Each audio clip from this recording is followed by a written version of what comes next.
Olá, olá turma, como tá a cabecinha de vocês por aí? Eu espero que vocês estejam muito bem. Eu sou o Sad Nerd e esse é mais um Argonauta de uma Mente Confusa, o seu podcast de reflexões, pensamentos aleatórios e coisas que eu penso durante a noite que eu provavelmente deveria deixar na minha cabeça, mas eu resolvi gravar um podcast. Desde já gostaria de pedir para que vocês seguissem o @Argonauta Podcast no Instagram, no TikTok e ouçam a gente no YouTube Music, no Deezer, no Spotify, avaliem o podcast, compartilhem. Especialmente o episódio de hoje, ele é para você colocar em todas as suas redes, para falar, gente, ouçam isso, muito lacre, cante, cante, cante, slay, serving.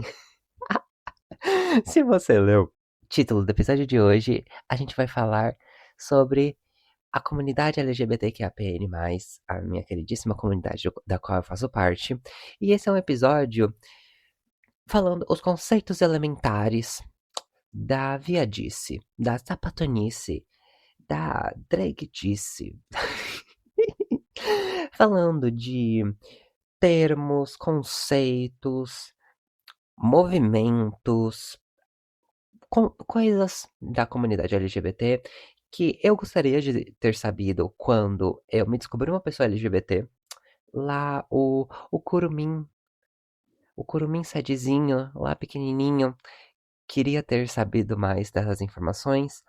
E se eu fosse uma pessoa cis hétero, que eu gostaria de saber também, sabe? Não só o básico que se sabe, né? O que tá ali rondando o conhecimento público, mas também coisas mais internas da nossa comunidade, coisas para que você, pessoa cis hétero, consiga criar laços com pessoas LGBTs e consiga ali, ó, adentrar, fazer parte do movimento também. Não é, não é à toa que a gente tem uma parte de aliados, né? Pessoas aliadas na comunidade.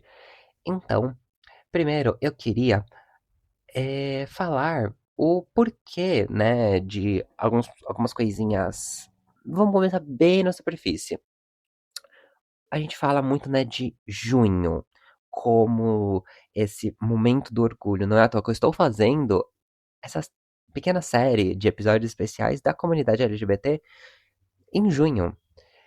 Então, o que que significa orgulho por si só, né? O que que é esse mês do orgulho? Orgulho, segundo por definição do Google, é o sentimento de alegria e satisfação ao avaliar positivamente algo que você realizou. Funciona como um pilar de empoderamento, motivando a pessoa a continuar evoluindo e reconhecendo o seu próprio valor. E aqui eu quero dar o tom de que vergonha é o antônimo, né? O oposto da vergonha é o orgulho. Assim, né? O oposto do orgulho é a vergonha também. Então, quando a gente fala que sente orgulho, significa que a gente não sente vergonha. O que é muito diferente de se vangloriar. Uma pessoa que está se vangloriando é que ela se sente superior. Essa diferenciação, ela é muito importante nesse debate do conhecimento público que a gente tem das pessoas, por exemplo, cis héteros. Ai, deveria ter um dia do orgulho hétero. Não faz sentido você ter um dia do orgulho hétero, porque não se tem vergonha de ser hétero. No momento em que pessoas hétero, eu vou pesar um pouco o clima, desculpa. Pessoas hétero forem expulsas de casa, você ter terapias de conversão de pessoas hétero, você ter medo de andar de mãos dadas com seu namorado, sua namorada, né, do sexo oposto, do gênero oposto, andar de mão dada com essa pessoa na rua, você ter medo de demonstração da sua dissidência de gênero, seja você uma pessoa mais afeminada, uma mulher mais masculinizada, e você quiser expressar o seu gênero de uma forma diferente, e você não ser ridicularizado por isso, aí a gente pode começar a conversar de um dia do orgulho hétero. Agora, são pessoas LGBTs que são expulsas de casa, são colocadas em terapias de conversão, foram e ainda são muitas vezes colocadas como doentes, anomalias, colocadas como algo antinatural. Então, faz sentido, dentro de todo esse contexto, a gente entender que há sim uma necessidade de sentir orgulho, como eu falei, reconhecer o próprio valor, reconhecer o valor da sua existência como pessoa LGBT. E voltando um pouco na questão da naturalização, né, de ai, pessoas LGBTs são anomalias, isso não existe na natureza. Muito pelo contrário. A gente tem. Primeiro, eu vou falar disso ao longo do episódio, mas você tem o reconhecimento de dissidências de gênero e diversas formas de orientação sexual em diversas culturas ao longo da história humana. Você tem exemplos do mundo animal, por exemplo, as girafas, que elas têm um comportamento majoritariamente homossexual, porém, para reprodução tem um comportamento heterossexual, né, meramente para reprodução da espécie, mas tem um comportamento homoafetivo. Pinguins, você já tem diversos casos, né, o mais célebre de dois pinguins machos, adotando, né, um ovo e cuidando daquelas crianças lá, daqueles filhotes. Então você tem diversos exemplos, é que eu tô citando poucos, mas você tem casos de leões, felinos no geral tem muito desse comportamento. Já foi visto exemplares em golfinhos, macacos, baleias.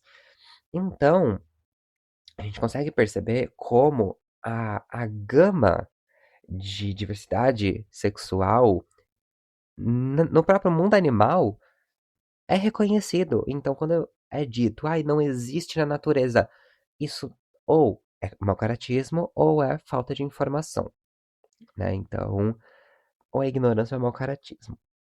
É muito importante a gente sempre pesquisar antes de sair falando as coisas por aí. E é por isso que eu, né, consolidei nesse pequeno manual algumas informações de livros, algumas coisas que eu fui coletando ao longo desses anos como pessoa LGBT. Outro ponto que eu queria colocar é um ponto muito interessante aqui. Vamos começar bem na superfície e a gente vai descendo. O significado das cores da bandeira do orgulho. Eu acho muito interessante que a bandeira ela vai se modificando ao longo do tempo. A primeira bandeira que a gente tem é a clássica lá, que é a arco-íris, que ela foi usada na parada de São Francisco lá em 1978. Parece muito tempo, de fato tem algum tempo, mas se a gente para pra pensar, pessoas de 1978 ainda estão vivas, então é recente, em que você tem as 6 faixas das cores, em que a gente tem o vermelho, que significa vida, o laranja, cura, amarelo, luz do sol, verde, natureza, azul, harmonia e serenidade, e roxo, espírito. E a bandeira, depois, ela agrega em 2021 com a bandeira que ela é chamada bandeira do progresso, com a inclusão da bandeira intersexo, que ela é amarelinha, o círculo roxo, em 2021 e também é agregado a bandeira trans, né, a faixinha azul claro, branco e rosa claro, e também a faixa de tons de marrom e preto, que significa luta antirracista. O que é muito importante a gente ter essa consciência de que, primeiro, a primeira bandeira ela foi conhecida como bandeira do orgulho gay, né? E quando a gente fala gay, a gente tá falando de uma parcela muito específica da comunidade LGBT. E quando a gente agrega dentro da bandeira LGBT, né? Que é a bandeira do progresso, inclusive, ela faz uma seta, né? Que significa que a gente está avançando no movimento. A comunidade intersexo, que eu vou explicar mais pra frente pra quem não conhece sobre o movimento intersexo e pessoas intersexo. A inclusão da bandeira trans, né, e todo o movimento de pessoas transgênero e a luta antirracista, a gente percebe o quanto a luta LGBT ela vai se tornando cada vez mais interseccional. No início, ela se consolida, né, como um movimento principalmente de homens brancos ali, né, principalmente a questão do orgulho gay, e aí vai sendo agregado mulheres lésbicas, aí você tem uma parcela que começa a ter essa disputa dentro do próprio movimento relacionada à racialidade. Então, mulheres negras, mulheres asiáticas, falando de como um- a questão de gênero também modifica toda uma luta. Então, não é só você ser lésbica, você ser uma mulher lésbica, e aí você tem uma mulher lésbica trans, e como o movimento ele vai agregando mais. Isso não significa que a gente está separando o movimento. Isso significa, muito pelo contrário, que a gente está percebendo o quanto tem diversidade. O movimento LGBT ele sempre se propôs a ser um movimento diverso, a perceber as diferentes perspectivas que se consolidam num mesmo grande movimento, né? Algo semelhante a isso é como, por exemplo, tem o movimento indígena e de como diferentes povos indígenas utilizam a classificação indígena simplesmente para que eles consigam lutar juntos e ter peso. Algo semelhante acontece na comunidade LGBT. Claro, eu como uma pessoa bissexual, homens gays, mulheres lésbicas, até mulheres bissexuais, pessoas trans que se identificam, vão ser tanto gays quanto lésbicas e assim vai, pessoas negras vão ter diferentes necessidades dentro desse movimento, mas é importante a gente se identificar no mesmo movimento queer, no mesmo movimento LGBTQIAPN+, para que a gente consiga avançar em conjunto, né? Agregar as pautas e lutar por essas pautas, por mais que a pauta não me afete diretamente, né? Por exemplo, pauta para o movimento trans não me afeta diretamente, eu como uma pessoa cis. Porém, é importante para a continuidade do movimento como um todo. E isso é uma mensagem que eu quero deixar muito clara que vai perpassar o episódio inteiro. A gente, por mais que separe e tenha muitas definições dentro do próprio movimento LGBT, ele não pode ser visto como um movimento que separa, mas um movimento que está sempre agregando novas lutas dentro dele para que a gente consiga obter direitos e fazer a manutenção desses direitos com cada vez mais potência. E eu queria falar, antes da gente ir para siglas, significados, primeiro citar que a gente vai indo.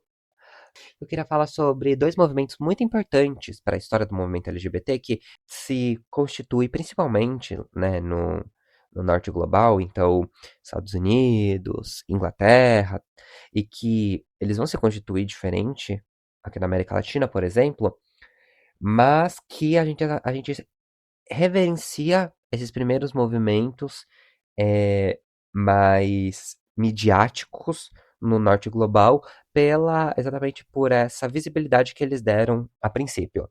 Um, um, um movimento muito importante foi a do Camptons Cafeteria. A Camptons Cafeteria era uma cafeteria, né, como o próprio nome diz, que ele ficava no coração de Tenderloin, uma área era relativamente empobrecida e que tinha um crescente número de população LGBT na década de 1960 ali. Ela ficava aberta de noite e ficou conhecida como um local muito seguro em relação a outros espaços da região para os membros da comunidade queer se reunirem, principalmente drags e mulheres trans e, né, principalmente naquela época, a gente tá falando dos anos 60, muitas mulheres trans que trabalhavam como profissionais do sexo, né, mulheres trabalhando na prostituição. Porém, alguns dos clientes que frequentavam a Camptons Cafeteria não gostavam muito que tanto alguns outros clientes quanto os funcionários não gostavam muito que pessoas LGBTs frequentassem esse local e alegavam não eram bem recebidas, né? Porque os funcionários eles frequentemente chamavam a polícia e a polícia prendiam esses clientes principalmente pelo crime, né, de, entre aspas, falsificação de identidade feminina, né, o que vai ficar depois, os crimes, né, de sodomia, enfim, diversos nomes que vão ser dados a isso. O que eles vão chamar depois, né, de transvestismo, o transgeneirismo, que vão ser dados a diversos nomes como formas de opressão da comunidade LGBT. E a tensão, ela explode quando uma mulher trans, ela reage à tentativa de prisão e joga café no rosto de um policial. Ai, gente, desculpa. Eu acho. A situação deve ter sido trágica naquele momento, mas você joga café na cara de um policial e depois começa, né? Objetos foram arremessados, janelas quebradas, e os policiais foram obrigados a ter que recuar ali. Então a gente tem um dos primeiros momentos em que um espaço que começou a ser ocupado por pessoas LGBTs teve essa barrada, né? Ah, vocês não vão entrar aqui. Ah, não vamos? E aí é paulada. Outro movimento muito importante, inclusive muito célebre, é Stonewall, né?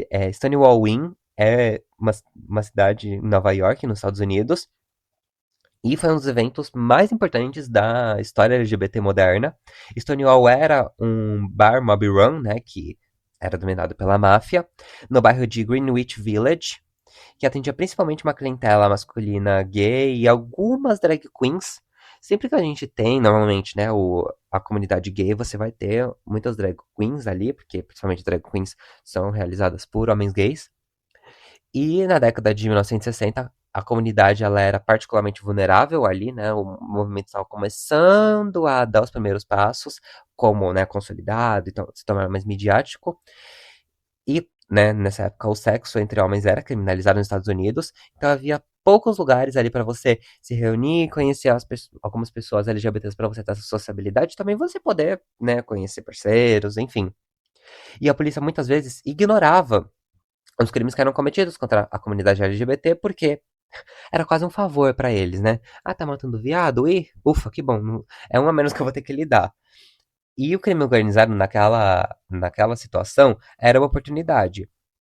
Era muito mais fácil você aproveitar os clientes LGBTs porque eles eram obrigados a pagar uma taxa de proteção para que não fizessem reclamações oficiais à polícia eh, relacionadas a diversos temas. Inclusive, em Stonewall tinham muitas alegações de bebidas alcoólicas diluídas em água. Só que, cara, não vão reclamar da bebida ali, porque, você vai reclamar da bebida, a gente liga pra polícia e vão te prender por sodomia, por diversos. Então, assim, tava, sabe, tensão ali. A polícia, ela invadia frequentemente Stonewall Inn e outros bares LGBTs, principalmente administrados pela máfia, para verificar as identidades e checar os comportamentos que eles viam como, entre muitas aspas aqui, imorais.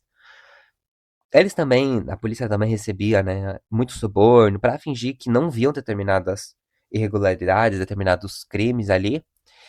E a gerência do bar, ela costumava ser avisada com antecedência, tipo, tipo o bar na Augusta, da que a Ana Paula Randall fazia reclamação pro Psyu.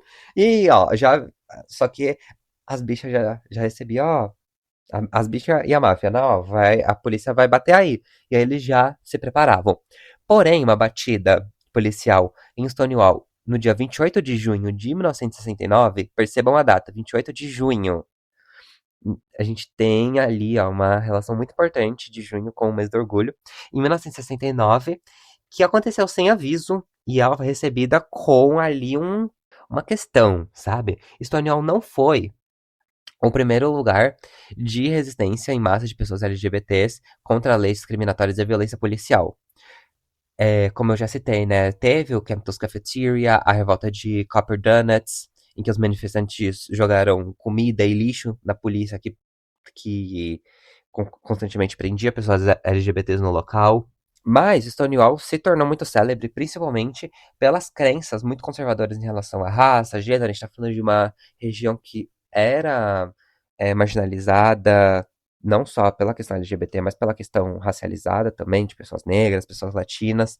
Então, ali você tem uma expressão muito clara, uma representação muito clara de como o movimento LGBT ele sempre esteve muito de mãos dadas com o movimento de libertação negro, enfim.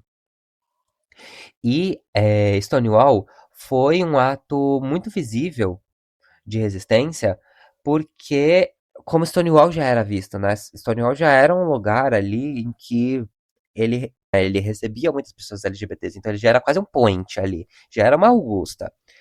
Porém, não se sabe muito bem o que aconteceu naquela noite, porque a gente fala revolta de Stonewall, porém, se tem de que a revolta de Stonewall pode ter sido quase uma dança. Algumas pessoas dizem que não se teve, é, assim, tanta uma questão política ali de andar e pá, pá, pá, ou de sair batendo drag, batendo em polícia, jogando peruca, batendo com salto alto, mas uma coisa quase uma dança, então as pessoas começaram a dançar ali, cantar, quase uma coisa não violenta. Alguns dizem que essas danças se misturavam com algumas pessoas indo pra cima da polícia. Então não se tem uma clareza muito grande do que realmente aconteceu.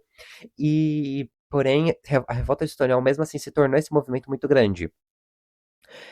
Se tem muitas representações, né? Como isso da revolta. Então, muitos chamam de Revolução de Stonewall, Inconfidência de Stonewall. Porém, isso dá quase um movimento de. Quase uma questão separatista, sabe? Uma coisa assim, é, política mesmo, de intencional. E se tem muito, né? O que se tem mais conhecimento hoje é que aconteceu ali, tipo, a polícia veio e o pessoal foi. Uma parte foi pra cima, uma parte continuou dançando, uma parte foi bebendo, aí foram muito pra rua, começaram a cantar. Foi uma coisa muito mais de expressão de uma resistência do que necessariamente uma organização política consciente e deliberativa, sabe? Enfim, Campton's Cafeteria e Stonewall foram dois grandes movimentos muito importantes que ainda são reverenciados até hoje. Eu queria, para prosseguir aqui, para a gente poder dar uma continuidade, introduzir vocês um pouquinho em alguns conceitos, para a gente começar a partir de conceitos elementares. Eu vou fazer uma musiquinha. Plim, conceitos elementares da comunidade LGBT com Sete Nerd. Vamos lá, vamos pela sequência aqui da letra da sigla da LGBTQIAPN+. Que as pessoas falam, LGBTQIAPN+, XYZ. Não me irrita, não me irrita. Aqui a gente vai manter a compostura e eu vou explicar pra você, querida, querida pessoa, querido curuminzinho. Muito bem-vindo à comunidade LGBT e você, pessoa cis hétero que quer conhecer mais. Vamos, segura na minha mão, vamos juntos. Aqui, vamos começar pelo L, né? Lésbicas. O nome antigo, primeiro, um dos primeiros nomes era GLS, né? Então, gays, simpatizantes e lésbicas. Porém, se teve essa compreensão de que a gente precisava entender como o gênero também era um grande determinante na opressão dentro da própria comunidade LGBT, inclusive. Então se colocou o L primeiro, né, as lésbicas primeiro, para entender e mostrar como as mulheres, principalmente mulheres lésbicas, têm uma forma de opressão diferente e que, né, acho muito interessante como isso vai se dar na teoria queer, dentro dos movimentos acadêmicos, principalmente com nomes como Adrienne Rich, a Monica Wittig, a Gayle Rubin, a própria Judith Butler, que elas vão desdobrar isso, né, a partir de coisas que foram levantadas pelo movimento lésbico.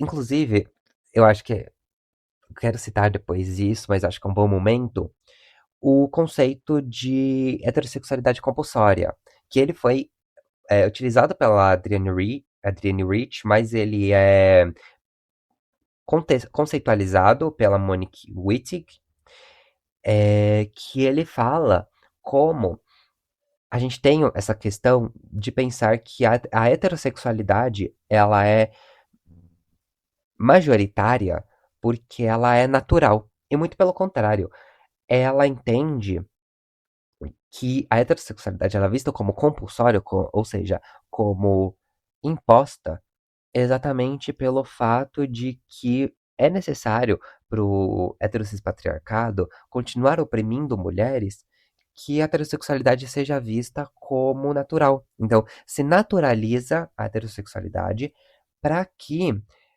as mulheres tenham que se relacionar com os homens.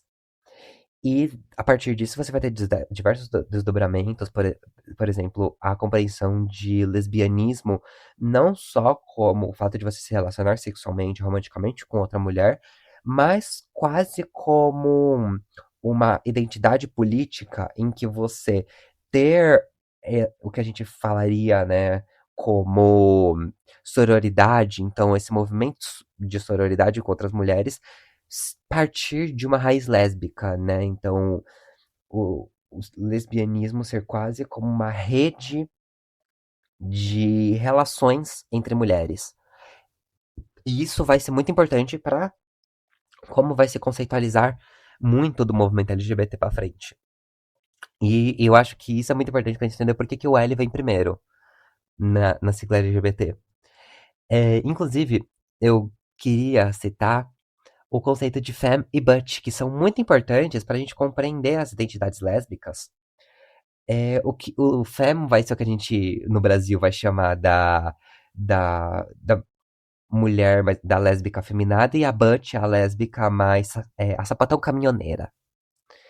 Então, é quase um espectro em que você vai ter a mulher muito feminina e a mulher muito masculina, quase indo para uma coisa transmasculina, inclusive muitas pessoas, inclusive o Paul Preciado, né?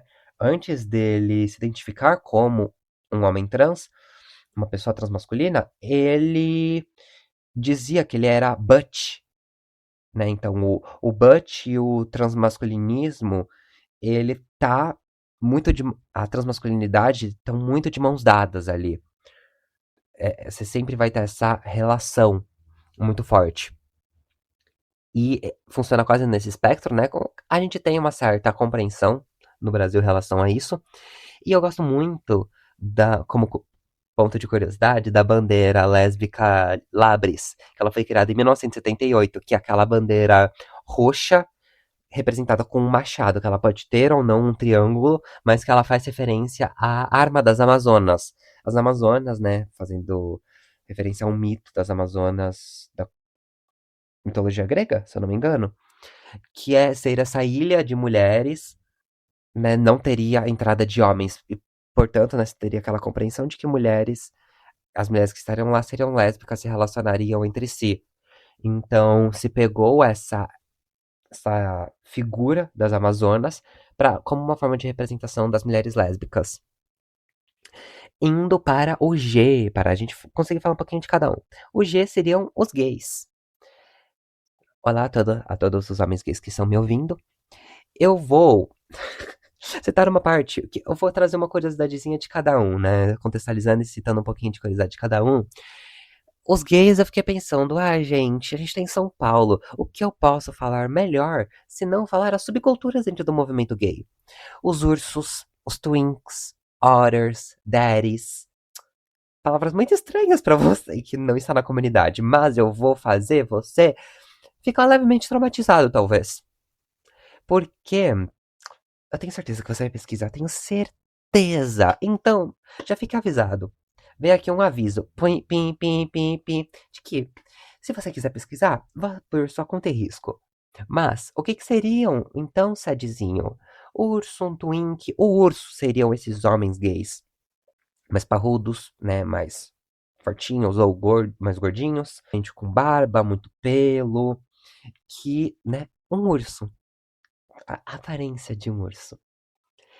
Um twink, ele seria quase o oposto. Então, por exemplo, né, eu, um homem jovem ou com aparência jovem, o twink tem muito essa, inclusive eu critico muito essa visualização, mas o twink é muito assimilado com homens brancos, né, jovens, então, é, sem pelos, com carinha de novinho, assim, caso vocês estejam entendendo um subtom que eu quero dar aqui, infelizmente a comunidade gay tem algumas representações que colocam o Twink e o Daddy, né? Que o Daddy seria essa figura do homem mais velho.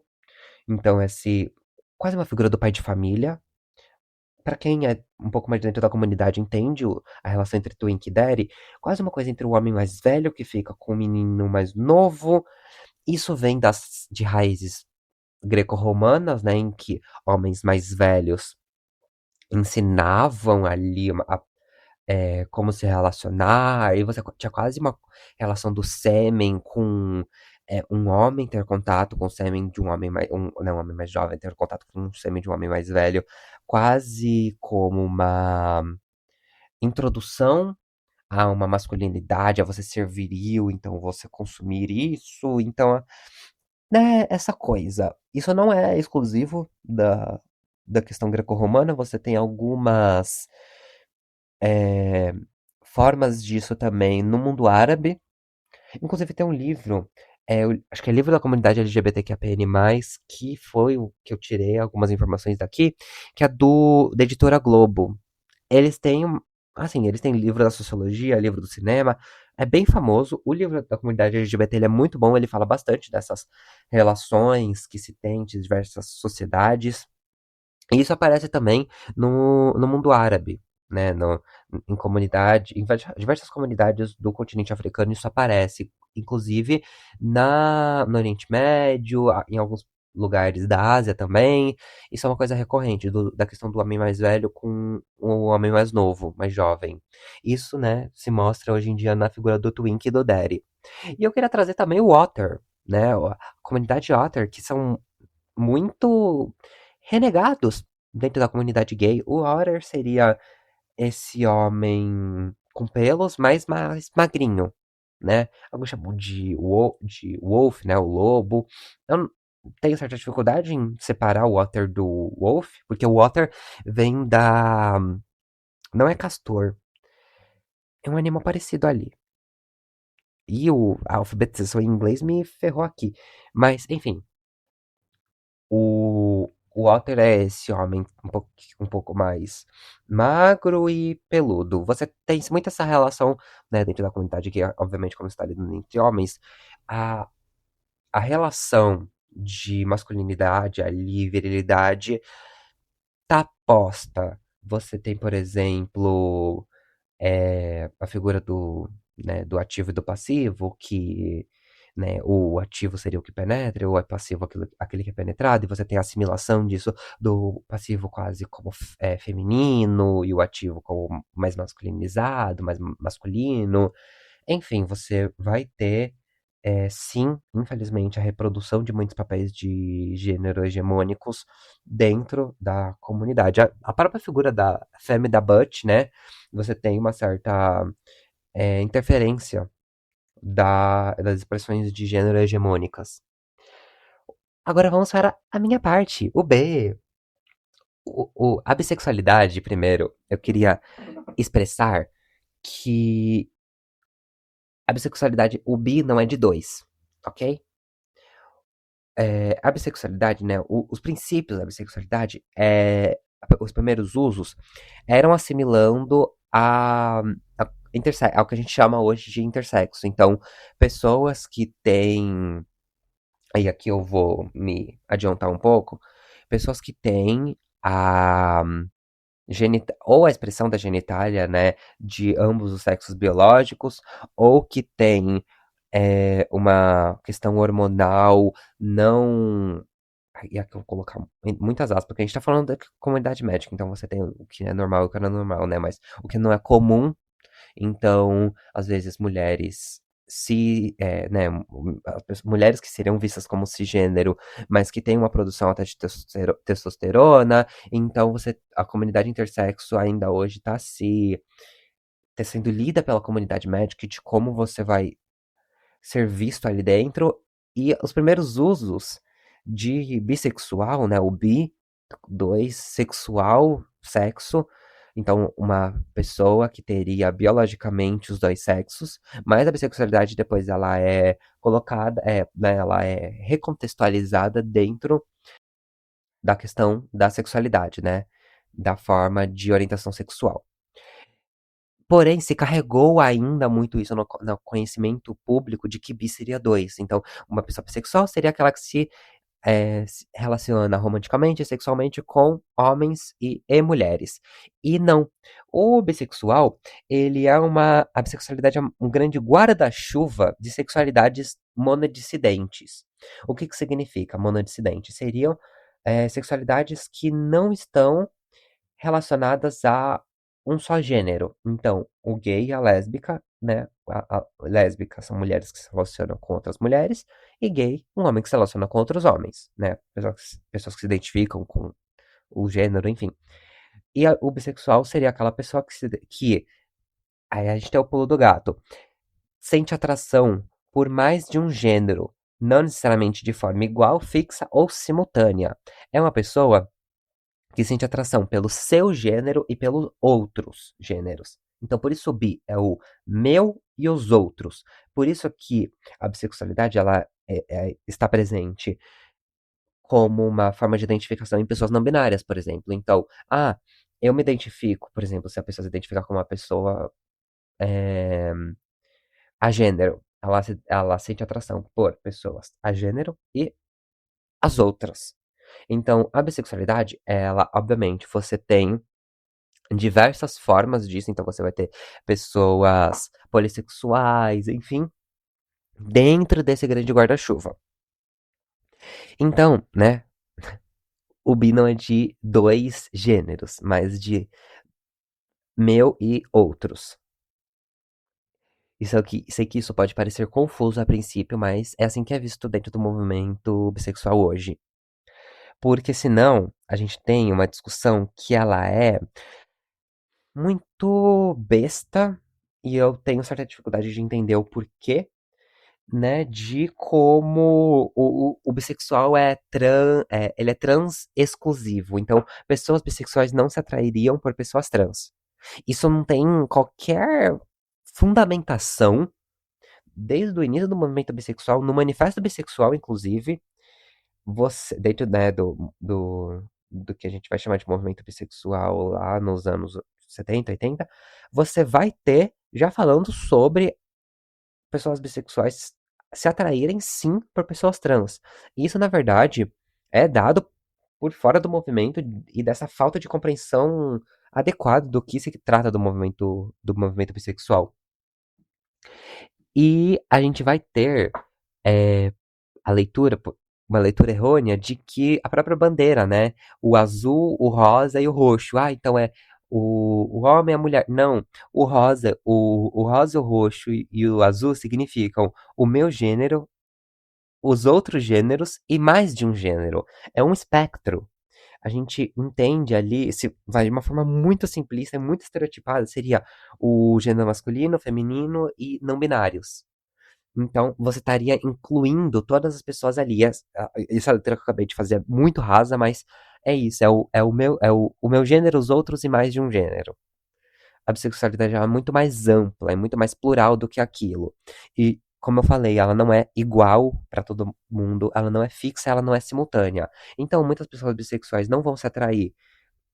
Às vezes, se você vai estar se atraindo mais por pessoas do gênero masculino ou pelo gênero feminino, ou você vai ter um 50-50, ou um 80-30, ou um 80-20, um 70-30.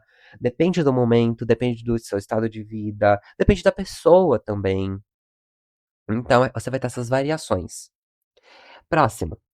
O T, as nossas queridas pessoas trans e travestis. Primeiro que trans, a gente tá colocando aqui pessoas trans, binárias e não binárias, ok? Mas depois o N, né, vai deixar mais clara a questão não binária, mas o trans já está incluso, né? Pessoas trans são pessoas que não se identificam com o gênero que lhes foi imposto ao nascimento. Então, né, não necessariamente, nasceu homem, mas se identifica como mulher. É muito mais a forma como é imposto socialmente. Então, aquela pessoa foi lida por muitos anos como um homem ou como uma mulher, mas ao crescer, ela se identificou como outro gênero no qual ela não foi lida por muitos anos. E a identidade travesti é um mundo à parte, né? Hoje a gente tem uma aproximação muito grande de travestis com mulheres trans, então quase um sinônimo, né? Mulher trans é travesti. Inclusive a gente tem, por exemplo, a música da que estava às abusadas, que vai ter, elas vão falar, né? Ah, você vai ter que me aturar. Eu disse, travesti também é mulher. Então, travesti como uma identidade feminina. Mas muitas pessoas vão se entender como travestis. Travesti é uma identidade latina, principalmente. Não existe travestis na Europa, por exemplo, a não ser que tenha viajado, por exemplo, da América Latina para a Europa, mas não existe essa identificação fora da América Latina, porque se constrói dentro da relação com comunidades originárias, povos negros, então é uma construção que se dá ao longo de muito tempo, inclusive se tem ainda hoje pouca compreensão histórica em relação a isso, né? Como você tem muito apagamento disso na história, é um pouco difícil você achar. Então, hoje se cava muito, mas ainda tá muito incipiente esse conhecimento sobre a comunidade travesti. Mas vamos lidar aqui com algumas pessoas vão identificar travesti como um gênero nem feminino nem masculino, uma coisa ali no entre. Algo parecido com o que a gente vai ter, por exemplo, com as Hájiras, né? Que vão aparecer no Kama Sutra. Inclusive, o Kama Sutra, ele não é um livro só de posições sexuais, como muitas pessoas acham. Ele é um texto hindu que está concentrado no Kama, que significa amor, desejo, e o Sutra, que é o fio, o manual. Então, é o manual do desejo. No hinduísmo, né, que é o que move o Kama Sutra, tem 4 objetivos principais na vida e o Kama, né, o desejo, ele é um deles. Ele vai além de ser uma coisa por exemplo, do Eros, mas uma coisa que está imputada na vida social. O Kama Sutra ele é dividido em 7 partes e 36 capítulos, e ele encoraja um aproveitamento da vida que ele começa com uma afirmação de que todo mundo deve ler esse livro, sejam rapazes, moços, cortesãos, cortesãs. E o livro ele vai listar 64 artes que todos devem cultivar. Então, a dança, a leitura, escrita, é, a culinária. E dentro desse livro você vai ter o que muitas vezes foi mal traduzido como um terceiro gênero, ou homens que desejam homens, e teriam uma aparência feminina, que seria, às vezes, muitas vezes traduzidas como eunucos, né?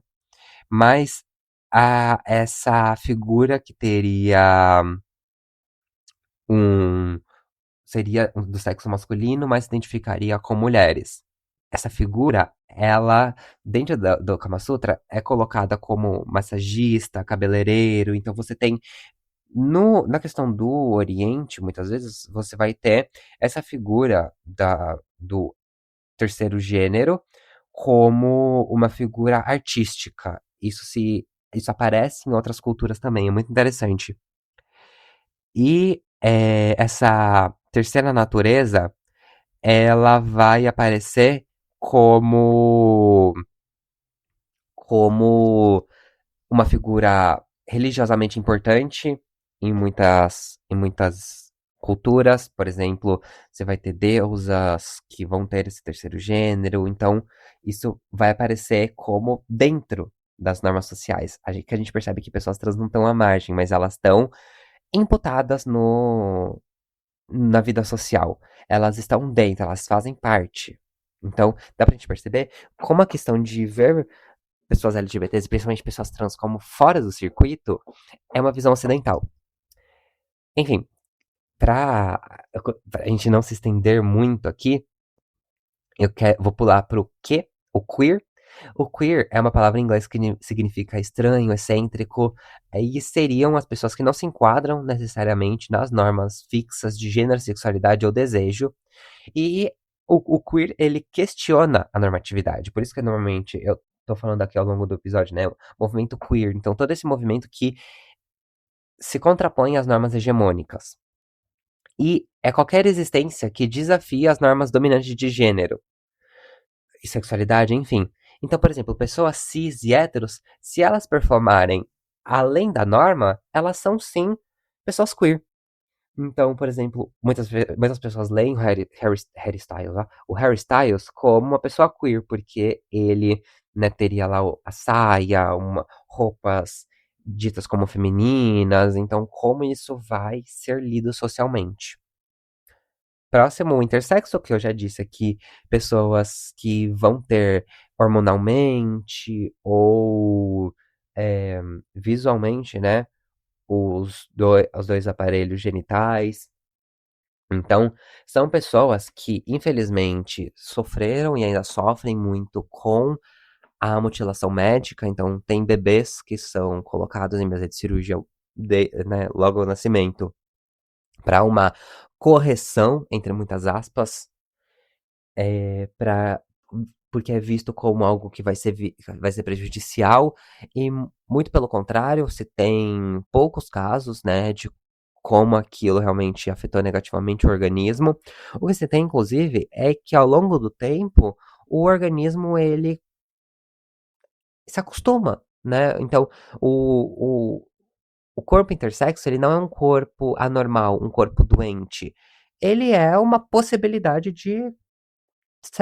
do sexo, né, de uma expressão biológica do próprio organismo. Então, assim como você tem o macho e a fêmea, você tem pessoas intersexo, e você vai ter isso na natureza no geral. Inclusive, n- o termo intersexo, ele, né, não é para ser lido como hermafrodita. Isso é um termo antiquado e não utilizado da melhor forma. Ele foi utilizado muito pela comunidade médica há muitos anos, mas ele não é mais aceito hoje. O termo mais adequado é intersexo. É exatamente pelo movimento que se quer construir de que são corpos, sim, saudáveis, e são, sim, corpos que estão dentro das possibilidades biológicas de existirem. O A é de assexual e aromântico. Assexual são pessoas que sentem pouca ou nenhuma. O assexual é quase um guarda-chuva, né? Também. Você vai ter um espectro assexual. Pessoas que não sentem atração ou sentem atração em certas formas. Então, por exemplo, você vai ter o demissexual, em que pessoas só vão sentir atração sexual dentro de certo, depois de conhecer a pessoa, de criar um laço íntimo, né, um laço de conhecimento ali, uma amizade. E o aromântico são pessoas que não sentem ou sentem pouca é, relação romântica, né? Aqui não se apaixonariam. Caso queiram se aprofundar um pouco mais, tem o livro Sem Amor, da Alice Oseman, em que a protagonista se entende como uma pessoa sexual e aromântica. Então tem todo o processo de dela se descobrir como uma pessoa LGBT e como isso vai moldar, porque ainda assim, hoje em dia se tem pouca compreensão de como essas pessoas lidam socialmente, né? Porque a gente tem uma centralidade muito grande do matrimônio e das relações, principalmente duais. Então, todo mundo tem a sua cara metade, se relacionar com, né? E aqui a gente vai ter uma crítica à monogamia também. Se relacionar com uma pessoa, todo mundo tem que casar, né? Se não casa, a pessoa ficou pra titia. Então, essa centralidade das relações sexuais, essa centralidade do romance, e aqui a gente vai ter pessoas que vão se contrapor a isso, tanto no movimento político, mas também no movimento, né? Pessoas assexuais não são doentes. Você não querer se relacionar sexualmente ou não sentir atração sexual por alguém, tá tudo bem. Faz parte. Muitas pessoas cis hétero, inclusive, se colocam nisso de se forçarem a se relacionar sexualmente, porque a heterossexualidade, né, como a gente falou aqui, é a heterossexualidade compulsória. As pessoas têm que se relacionar sexualmente, principalmente com pessoas do gênero oposto. E quando elas entendem que a assexualidade é uma possibilidade e que você não precisa de sexo para fazer sua vida uma vida feliz, você abre essa gama. O P do pansexual, que é a atração em que o gênero não é uma categoria central. Então você se atrai pela pessoa. Aqui a gente entende que o bi, o bissexual seria um momento em que você sente atração por mais de um gênero, e o pansexual não teria essa barreira do gênero, né? Você vai se atrair pela pessoa. É uma experiência muito específica dentro das multissexualidades e que o pan vai dialogar com o bi, mas nem todo bi vai dialogar com o pan. Inclusive, muitas pessoas entendem a pansexualidade dentro do guarda-chuva bissexual, porque ela é uma experiência muito específica de você sentir atração pela pessoa e não pelo gênero da pessoa. E o N, que vai ser o não binário, que é o conjunto de identidades que vão para além da categoria binária de gênero, né, do feminino e do masculino. A gente vai ter pessoas a gênero fluido, que vão transitar entre as diferentes expressões de gênero. O bigênero, por exemplo, que a gente tem em The Boys com a figura de Jordan Lee, né, que vai se expressar de certa forma como homem e depois como mulher. Então, pessoas não binárias existem, não é uma. Não, a gente não pode aproximar, por exemplo, dos Therians, que, ai, pessoa. Nossa, se identifica com qualquer coisa com geladeira? Não. A gente tá falando de gênero, de expressões diferentes de gênero, de expressões plurais de gênero, que não são binárias. E aqui, eu vou ter que abrir a caixa de Pandora. Quando a gente fala de linguagem neutra, a gente tá falando em casos muito específicos para se lidar com pessoas não binárias. Quando eu falo aqui, por exemplo, sejam bem-vindos, eu estou utilizando a linguagem neutra de uma forma epícena. A linguagem epícena, ela é uma outra possibilidade, ao invés de eu falar sejam bem-vindos, eu posso falar seja bem-vindo, todo mundo seja muito bem-vindo. Todas as pessoas sejam bem-vindas. Então, a linguagem epícena, ela dá uma generalidade no discurso.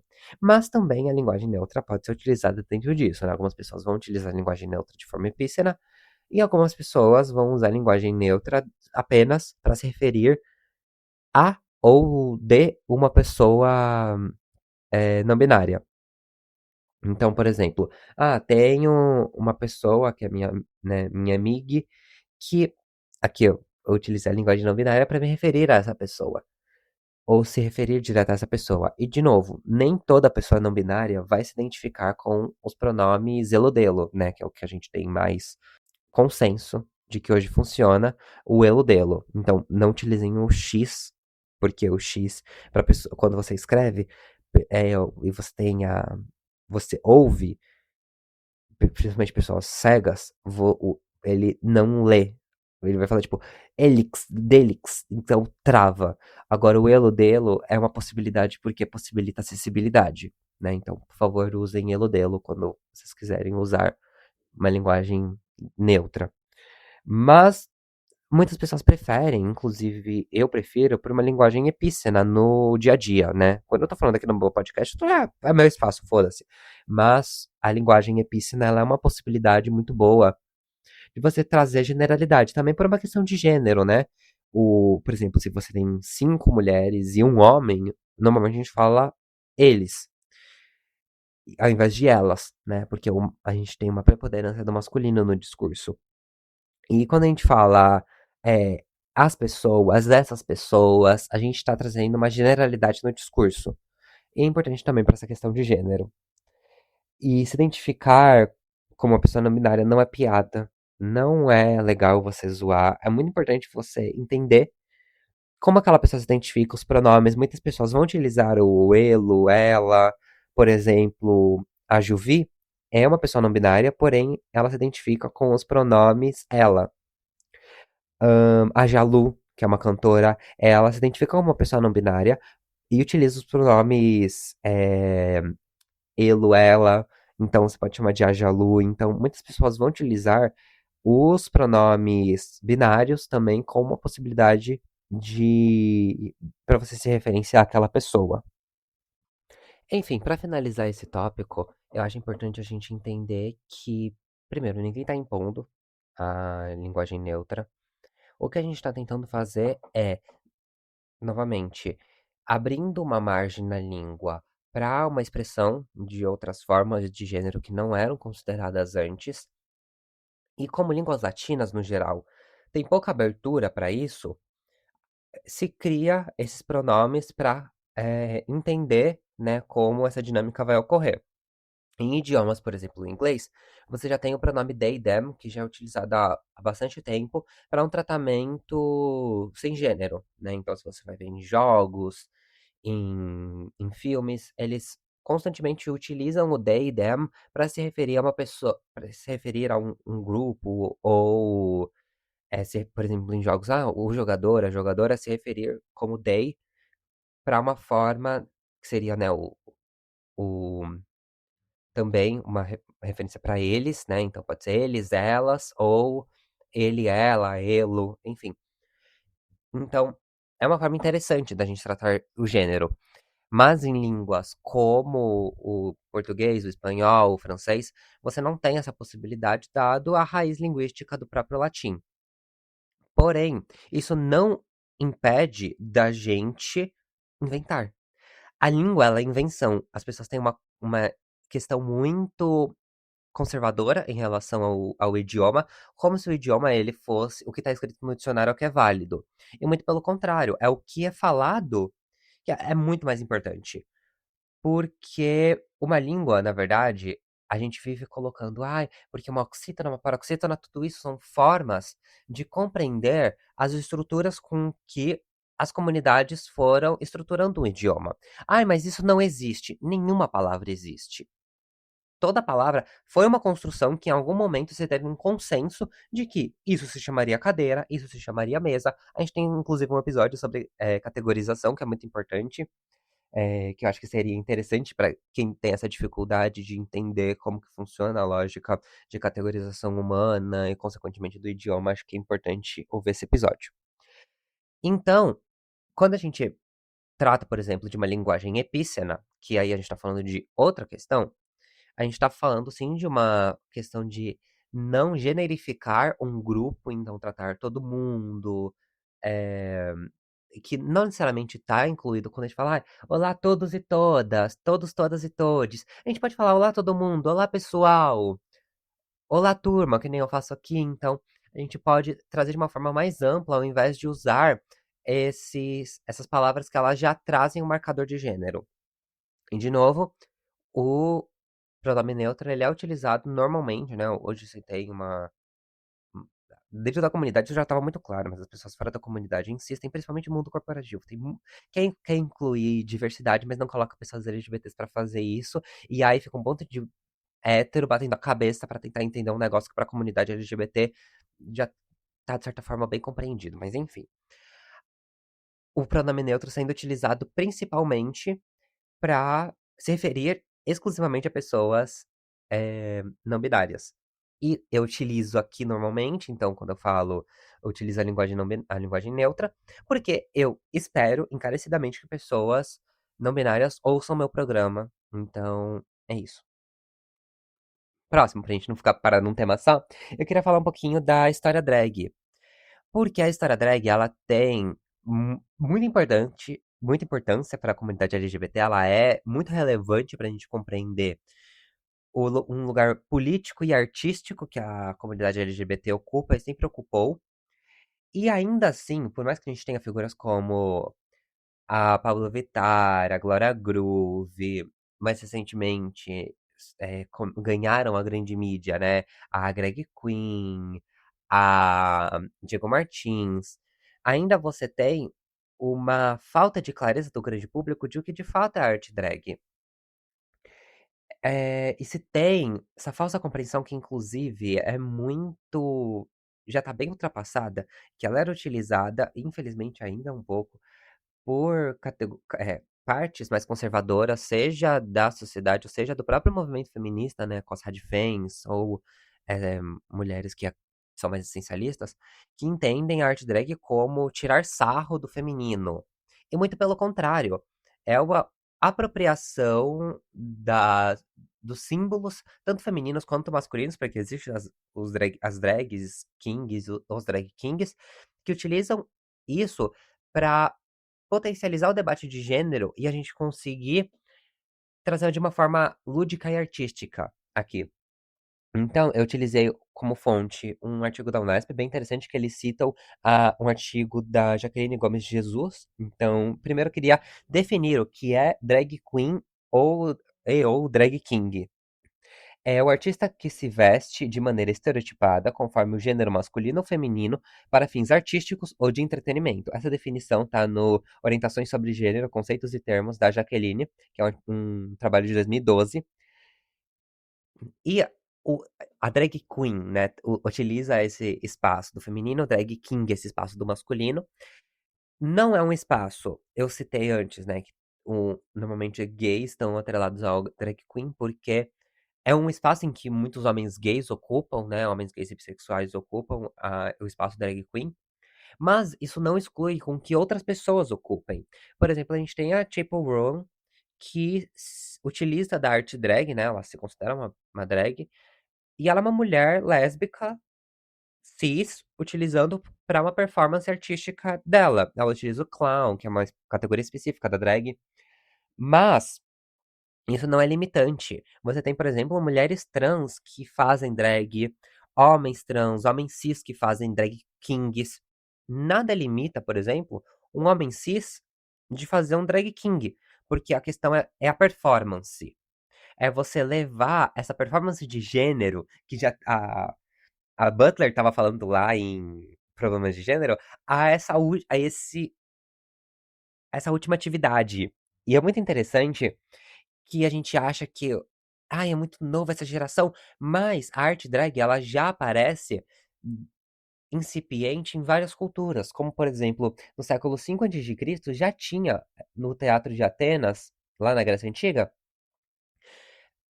o que algumas formas de arte drag, porque não podia ter mulheres no teatro. Então, homens, principalmente homens mais jovens, né, adolescentes, porque você não tem a questão da voz, não chegou da puberdade, né, um corpo menor, utilizavam então eh, peças femininas, trajes femininos, para poder performar personagens femininos, principalmente da mitologia grega. No Japão também, com o teatro Kabuki, você por volta do século XII, assim, você tem uma estrutura bem semelhante no teatro, e a Ópera de Pequim na China, no século XIII, tinha essa participação de mulheres, mas os personagens femininos eram interpretados somente por atores. Então você também tem uma certa questão drag. Na Inglaterra, principalmente no teatro de Shakespeare, lá no século XVI, que contavam histórias com transformistas em seus ensaios, como por exemplo a Julieta, a Desdémona, a Ofélia, eram encenadas por homens. E a questão do gênero, que estava atrelado principalmente à vestimenta, para status e gênero, então eles utilizavam ali para esse teatro. No século XIII, vai ter a primeira ligação entre drag e a homossexualidade, conforme eu estava falando aqui, que foi o que gerou a marginalização disso. Então, teve essa alocação em outros espaços. Aqui a gente vê, então, muitos homens, principalmente cis, héteros aqui, né, fazendo personagens mulheres e atuando nessa arte. E aí, no século XIII, você vai atrelar a homossexualidade e vai jogar pro canto. E aí, essas pessoas, elas vão ser alocadas em bares, eventos, shows, e principalmente vai ter uma sátira em relação à burguesia da época, porque como na era elisabetana, né, no teatro de Shakespeare, utilizava essas roupas para questão de status, vai começar a se tirar sarro disso.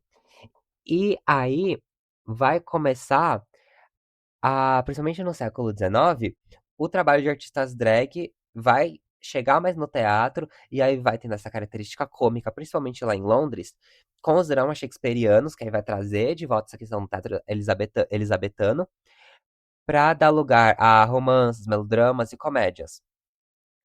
Conforme a gente vai avançando, nas décadas de 70, 80, vai tendo a popularização da TV e do cinema, e as drags elas vão ganhando mais espaço, e elas vão começar a participar de rádio, espetáculos da Broadway.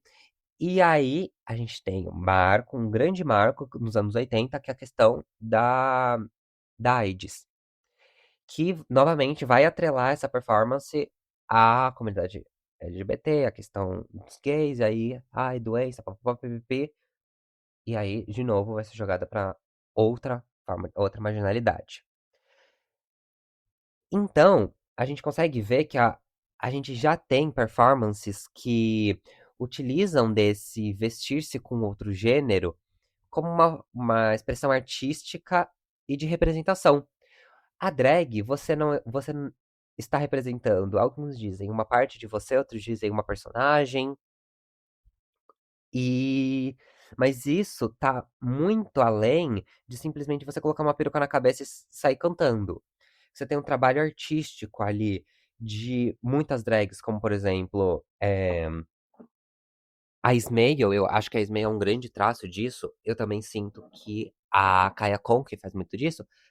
Até a Rita Von Hunt, parece que você tem pessoas diferentes, né? A Smael hoje tá um pouco mais fraco isso, porque o Ismael uniu muito a persona dele e da Smael, mas antes, principalmente, com a queridíssima Smael do Velho Testamento, você consegue ver duas personas diferentes.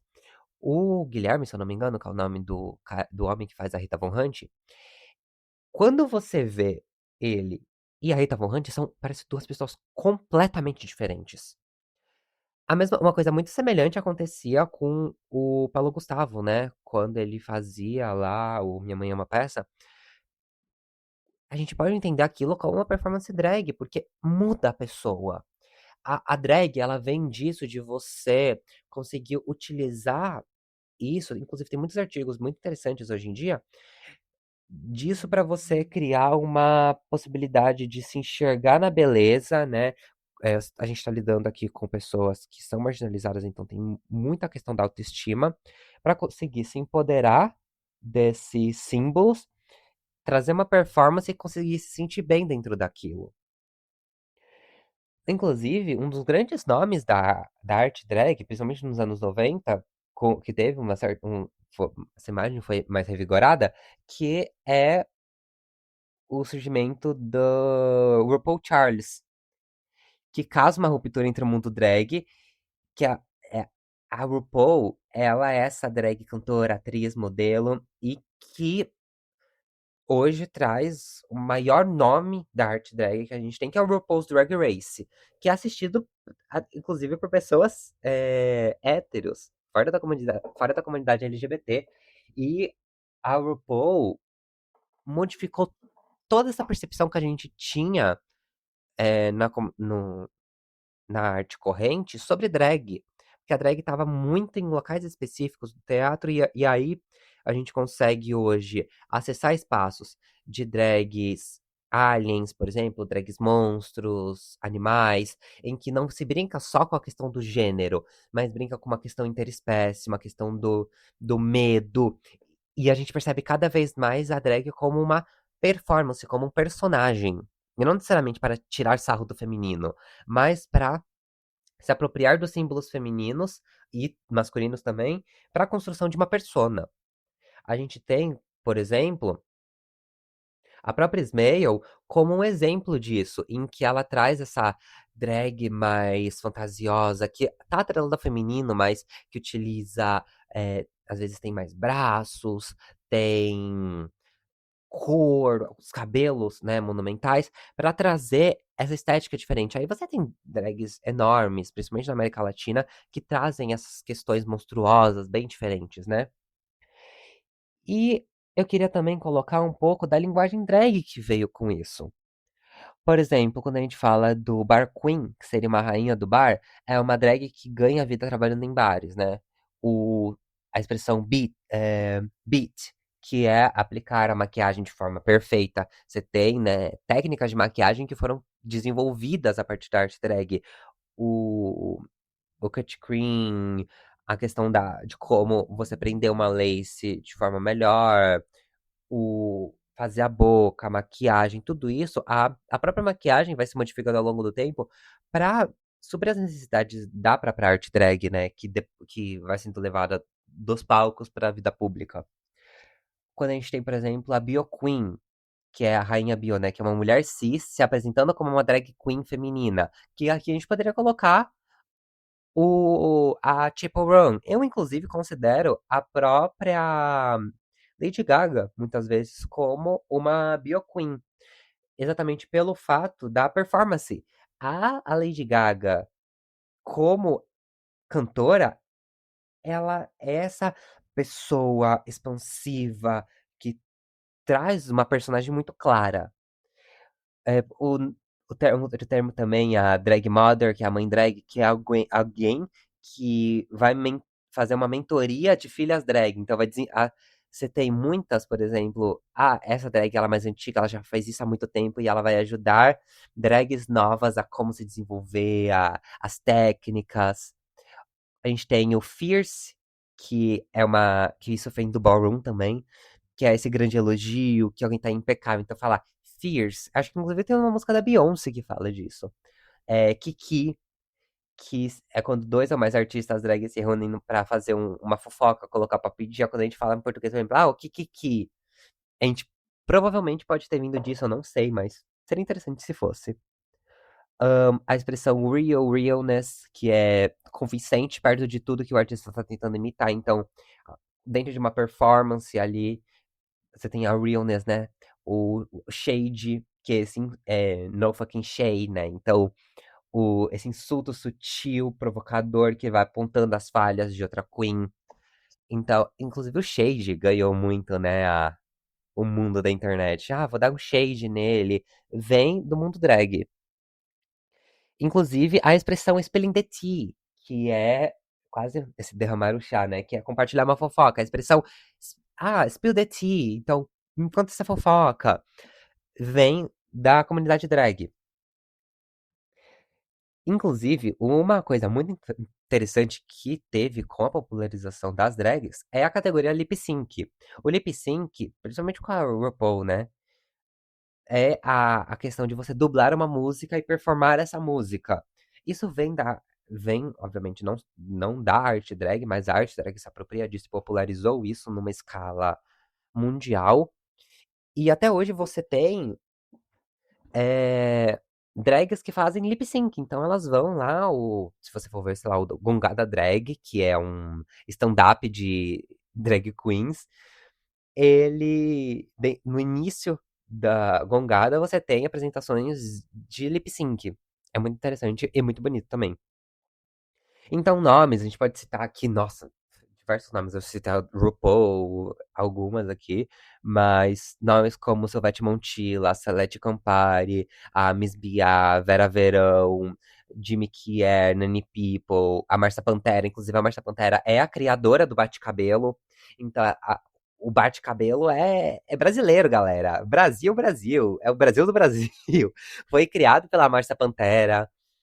Então, a arte drag, ela tá tá por aí e também essas pessoas consolidaram um cenário nacional, principalmente, muito forte, contribuindo para a realização de drags em muitas outras áreas hoje em dia.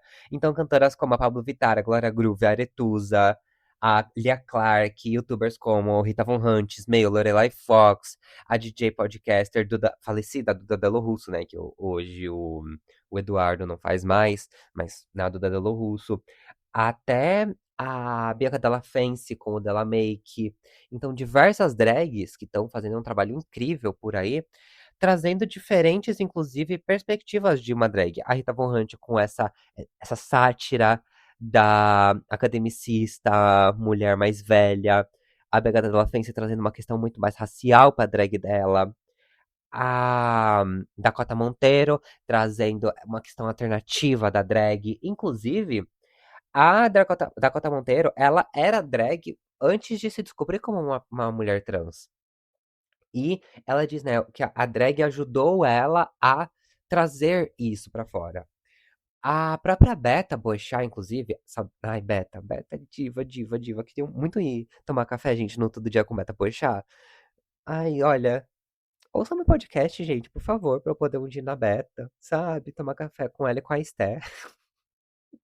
Por favor. Enfim, a Beta, ela disse que ela teve, né, ela se descobriu como uma pessoa trans mais velha, e ela disse que um dos primeiros estalos que ela teve foi quando ela utilizou uma fantasia de mulher, né? Se vestiu de drag num carnaval. E ela se sentiu bem ali.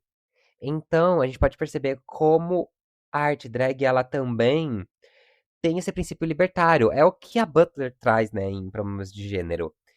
Que é esse desestabilizar o gênero. É você conseguir desestabilizar a norma e tornar a norma mais maleável. E a arte drag, ela traz muito disso, porque ela deixa o gênero confuso.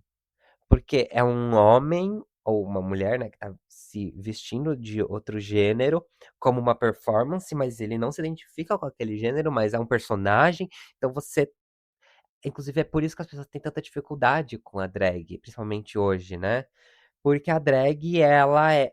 A gente percebe, né? Eu falei aqui da linhagem histórica da drag. Então, a drag, ela tem essa questão de trazer a que o gênero é performance e que o gênero, ele é não só performativo, mas performável. Tem como você se passar por outro gênero quando você se cria essa persona. Gente, a Pablo Vittar, você olha a Pablo Vittar e você fala, gente, é outra pessoa, é uma performance incrível. A Lia Clark, por exemplo, ela foi recentemente no show da Lia Clark, é uma coisa belíssima. E muitas vezes a drag, ela é uma outra face da pessoa que faz. Enfim, eu acho a arte drag belíssima e muito importante como narração para a comunidade LGBT. E eu também queria falar um pouquinho da história do Ballroom. A história da A Ballroom, ela tá se tornando, felizmente, né, mais conhecida, principalmente por trabalhos como das Irmãs de Pau, a Tasha Kalaia, né, que cantou em Sequência Cante com Pedro Sampaio. Você tem figuras como a Aurora Abloh, as diversas houses que tem, né, a Casa das Candaces, a Zion, que estão popularizando cada vez mais a Ballroom. Enfim, se você não sabe o que é Ballroom, calma, já vou explicar. Inclusive, minha fonte para isso é a da CORE, o Dados contra o Racismo, que fala que é um texto bem legal sobre a Ballroom. Então vamos contextualizar. A Ballroom é uma expressão cultural utilizada por pessoas LGBTs, negras e latinas nos Estados Unidos, que foi criada por pessoas negras e latinas nos Estados Unidos, principalmente a partir da década de 70, como uma resposta para a exclusão de espaços urbanos brancos. Então, se você pensa, né, ballroom é, é as balls, né, quando a gente pensa, por exemplo, quem já viu Bridgerton, tem as balls, então essas festas, a ballroom, ela é mais do que uma festa, é um movimento político de acolhimento e afirmação de identidade. E o voguing, que a gente fala Vogue Ballroom, o voguing surgiu dentro das ballrooms como uma forma de dança inspirada nas poses de revista e movimentos geométricos. O voguing, né? Então, essa Vogue da revista. E utiliza muito dessa inspiração dos hieróglifos egípcios, por exemplo, para a questão da dança, da performance. E o Voguing se tornou essa linguagem visual muito interessante, usada para contar história, jogar crítica e, principalmente, afirmar corpos dissidentes dentro de uma estética de orgulho e beleza. Nos anos 80, principalmente durante a epidemia da AIDS, que eu citei aqui, a comunidade queer enfrentou uma exclusão do sistema de saúde e apoio familiar, e foi nas ballrooms que eles encontraram um esporte suporte mútuo, principalmente de cuidado, informações sobre saúde. E a estrutura das houses, as houses são esse espaço de acolhimento, essas famílias dentro da cultura ballroom, para acolher essas pessoas que antes estavam na marginalidade, estavam na prostituição, para ter um espaço e construção de laços. Uma grande questão da comunidade LGBT é que é o aprendizado de que hum, família não é de sangue. Você constrói a sua família, né? E as balls, elas são as houses, elas são uma grande expressão disso, de como você consegue construir uma casa para além do sangue. As houses, elas são lideradas por uma mãe ou um pai, né, a mother ou father, e que as pessoas elas criam uma rede de apoio político e artístico ali. E nas balls, essas houses elas vão competir entre si, mostrando performances, looks, coreografias, mas fora desse espaço também elas se acolhem, então você tem esse espaço. Você tem uma disputa, é quase uma capoeira. Tem esse espaço ali da batalha em que vocês vão se provocando e vão brincando ali. Então, expressões como o catwalk, ducky walk, jeep, house movement, arms movement, são muito importantes nisso. Então, ai, paga meu jeep, que o jeep é o você, né? Nossa, gente, aqui eu vou matar o Barum, mas se jogar no chão, né? Tipo, pá, trá. Enfim, a Ballroom, ela tá se popularizando cada vez mais em diversas expressões, tá tomando cada vez mais o mainstream. A gente tem, inclusive, a belíssima cena da Marina Sena fazendo um Jeep. Eu amo esse vídeo. Por causa de como o Pedro Sampaio fez sequência Kant e trouxe as Irmãs de Pau e a Tasha Kalaia pra trazer essa expressão. Inclusive, ouça sequência Kant. Vocês vão entender o porquê a Ballroom tá se popularizando cada vez mais. É um ritmo muito potente, um ritmo muito importante para a história LGBT. Eu tô aqui pincelando algumas coisas pra provocar, também instigar vocês a irem atrás de mais informações sobre. Ah, se eu fosse falar aqui da Ballroom, eu ia passar muito tempo. A gente tem Paris is Burning, né? Um filme falando sobre a Ballroom. Nomes como eh, a Dona da Bédia nos Estados Unidos. Aqui no Brasil você tem diversas houses, principalmente aqui no Sudeste e no Nordeste. Então, assim, gente, a história do Ballroom é enorme.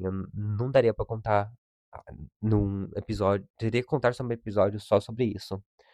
Enfim, a gente tem então a Tasha Kayala, como eu falei, que aparece em Sequência Kant, a Aurora Abloh, que aparece em Babilônia 2000. Inclusive, eu fiz o episódio anterior, né? É sobre a Icona Pink, que Babilônia 2000 está no álbum dela. E a Zyla, que tá em Pose, que é uma música tá no álbum da Duquesa, em parceria com a Urias, que também tem essa estética do ballroom. E por fim, eu queria tratar um pouco de linguagem. Sim, linguagem, porque aqui deu pra perceber que linguagem é algo muito importante para a comunidade LGBT, mas a nossa comunidade brasileira é o Brasil do Brasil, temos a nossa própria linguagem, o nosso belíssimo Bajubá ou Pajubá. Inclusive, acho que o próximo episódio eu vou fazer sobre o Pajubá. O Pajubá, ele é um dialeto que surge principalmente com mulheres trans e travestis em situação de prostituição, e ela surge como essa comunicação silenciosa. O Pajubá, ele surge com expressões, palavras como Ocó, Amapô, Aqué, Edi, Mona, Racha, Picumã. Essas expressões que elas têm uma herança do Yorubá, principalmente, em que elas misturam o português com o Yorubá para criar essas palavras. Inclusive, tem um livro muito interessante, Neca, da Amara Moira, que ele é escrito todo em Pajubá. Ele é um livro belíssimo, inclusive, ele tá popularizou muito, né, o que seria o Pajubá, e que é uma língua de resistência. A gente internalizou muito isso na própria comunidade, porque, né, hoje ainda né, mulheres trans estão muito em situação de rua e situação de prostituição ainda hoje, mas não é um pouco mais ok, né? Elas estão um pouco mais fora, né? Ou se tem uma visibilidade maior delas como pessoas, as quais elas são. Uau!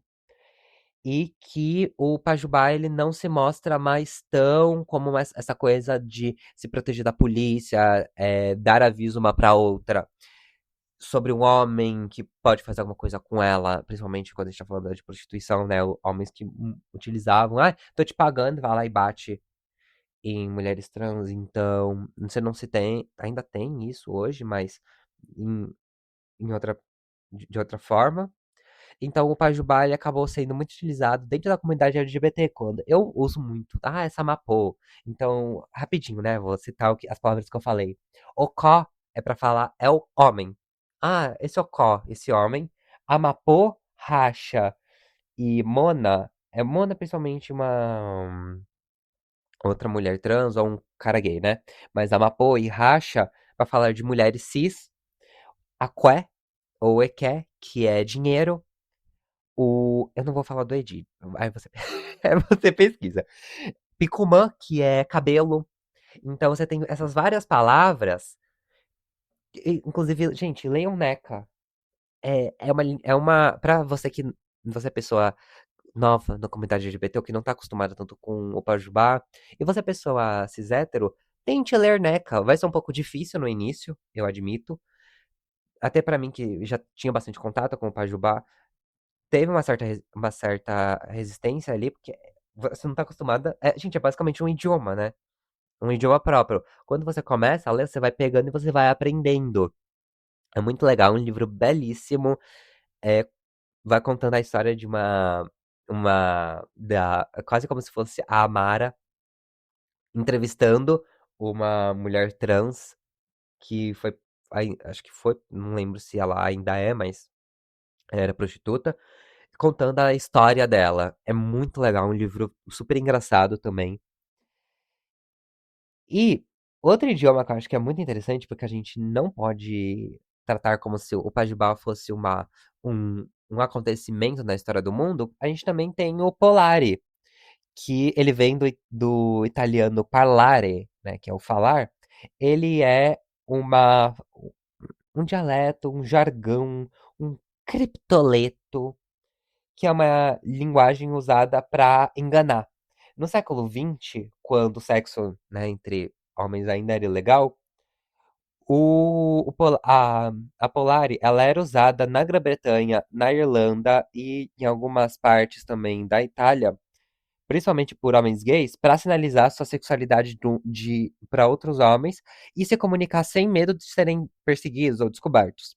A Polari tem origem no século XIX, que se baseia numa língua franca do Mediterrâneo, a língua Pidgin, que era utilizada por marinheiros, e no Parlaiare, que é uma gíria para viajantes usada no Romani, e ela era usada muito em cidades portuárias. E acabou chegando em Londres, né, pela questão de criminosos, comerciantes, profissionais do sexo e pessoas do teatro. E constantemente o polar acabou sendo usado. Então, palavras como Yiddish, Schnauzel, que a gente fala nariz, né? Gírias como Cockney, Hampsteads, para dentes, e acabou também popularizando muito como uma linguagem entre homens gays. Ela acabou sendo colocada em desuso, né, com você não tem mais a criminalização. Então a Polari foi apropriada pela comunidade drag da Europa. Você tem linguagens parecidas também. No alemão você tem um dialeto, não vou lembrar o nome específico, mas você tem um dialeto queer também. Então isso acaba acontecendo como a gente dá pra perceber, formas de comunicação entre pessoas. Então, para você reconhecer os seus ali, vocês se protegerem, criando um laço já que assim, cara, eu preciso te avisar de algum jeito. Então, a gente compartilha um idioma ali, compartilha uma comunicação pra eu te avisar, você me avisar, e ninguém ao redor tá sabendo o que tá acontecendo. Então, essa linguagem secreta. Eu, quando criança, inclusive, eu tinha muito essa vontade de criar um idioma. E quando eu cresci, eu descobri o Pajubá. Cara, é incrível, porque é esse idioma que foi desenvolvido barra criado pra um compartilhamento ali, sabe? Você cria uma rede uma irmandade, enfim. E é isso, gente. Eram algumas informações que eu queria passar pra vocês. Esse episódio ficou mais longo do que o normal, mas eu acho que é um bom manual para iniciantes na comunidade LGBT. Eu trouxe aqui informações que você, pessoa LGBT, talvez não sabia. E não sabia? Agora você está sabendo. E pessoas cis hétero que, ai, às vezes tem um filho LGBT, uma filha LGBT, ou um irmão, primo, e que, sabe, pra pessoa parar de ser o primo gay, ai, o irmão viado, ai, a irmã sapatão, ai, o meu filho bicha. Aprendam sobre a comunidade que o seu filho faz parte, as disputas que se tem dentro dessa comunidade, como a gente está construindo nossos corpos, as nossas vivências, como as nossas comunidades são muito plurais. Gente, eu falei, as lésbicas, você tem toda a questão política, você tem as femmes, as butch, você tem toda a comunidade gay, os otter, os daddies, os twinkies, os bears. Então você tem toda uma gama de polaridade dentro da própria comunidade. Então, naveguem, eh, se conectem com pessoas LGBTs, aprendam com elas. É muito importante a gente ter pessoas cisgênero também na nossa luta. E eu acho que essa é minha contribuição para minha comunidade nesse mês. Tentar difundir um pouco do meu conhecimento e do que eu vim acumulando até hoje, nos meus 20 e pouquinhos anos de vida, de como a nossa comunidade ela é importante, ela é plural. E eu queria deixar algumas mensagens, alguns puxões de orelha no final do episódio pra gente desconstruir mais algumas coisas. Já que eu tô muito te achando, né? Vamos desconstruir tudo. Primeiro, gente, que isso é uma coisa que me incomoda muito. Eu acho que essa mensagem que eu queria deixar no final, nem todo homofóbico é um LGBT em potencial. É aqui eu vou pesar um pouquinho o clima. A gente tem muito, ai, um homem homofóbico, ele é um gay enrustido. Não, não necessariamente. Pode sim que tenha um desejo ali, a gente tem muitos estudos falando dessa questão do desejo e do ódio, mas quando a gente coloca que um homofóbico é um LGBT em potencial, de novo volta a culpa pro LGBT. Ah, então é o LGBT que não é assumido. E a homofobia, a transfobia, a LGBTfobia no geral, ela não é um problema LGBT. Ela é um problema cis-hétero. Assim como a misoginia não é um problema das mulheres, é um problema dos homens. O racismo não é um problema de pessoas negras, é um problema de pessoas brancas. A gente tem muito essa questão de virar o jogo e querer que a própria comunidade resolva o problema. E desculpa, a gente não vai. Pessoas cis-héteros são. Todo mundo é criado, mas pessoas cis-héteros, elas são criadas no mundo para achar que elas são o centro do mundo. Desculpa vocês terem que ouvir isso, mas é a verdade. De que vocês são o centro do mundo e que vocês são biologicamente certos, de que vocês nasceram certo e continuam certo, enquanto a gente tem que crescer achando que a gente tem algum problema, que a gente tem alguma doença, em que o nosso relacionamento e a nossa vivência tá errado.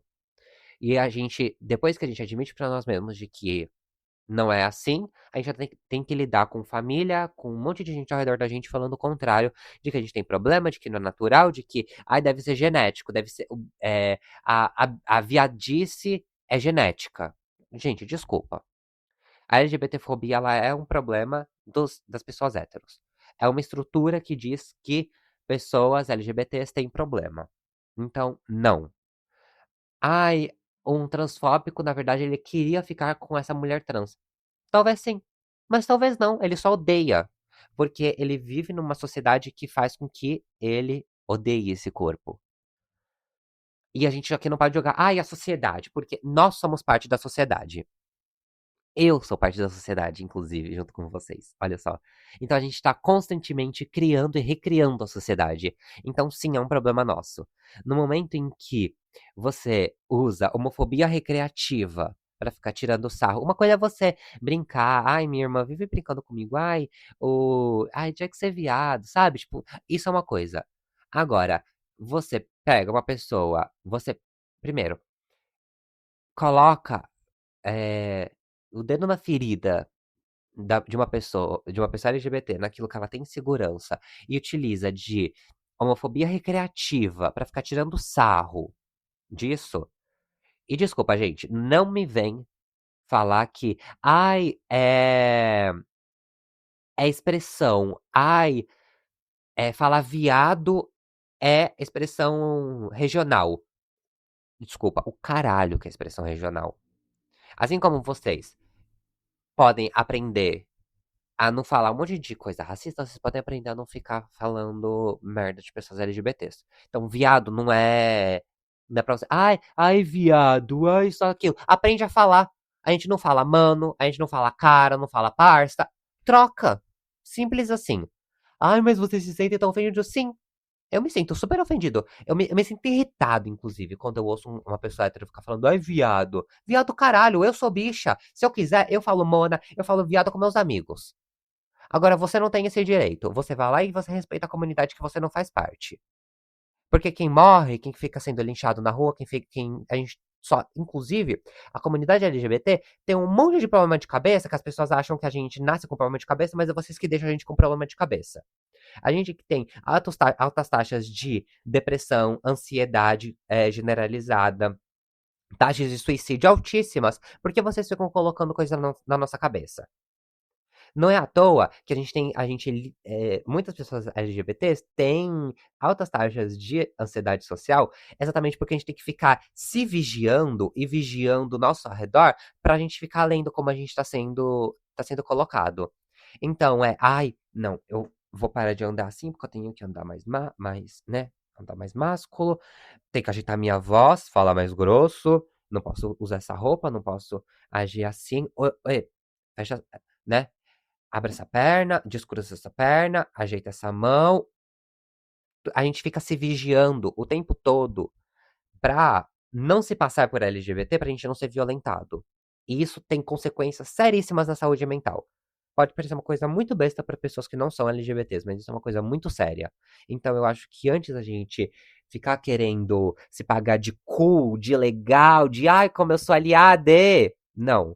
A- Tem o mínimo de respeito. Esse episódio já trouxe um monte de coisas para vocês começarem a aprender sobre a comunidade LGBT, a como acolher as nossas diferenças, da nossa pluralidade, parar de ficar falando merda por aí, sabe?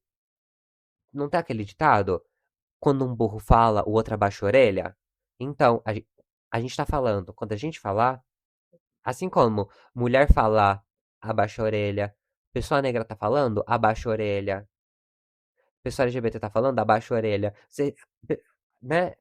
Os devidos recortes que eu tô fazendo aqui, a gente já foi silenciado por muito tempo, cada um desses grupos, inclusive a interseccionalidade desses grupos.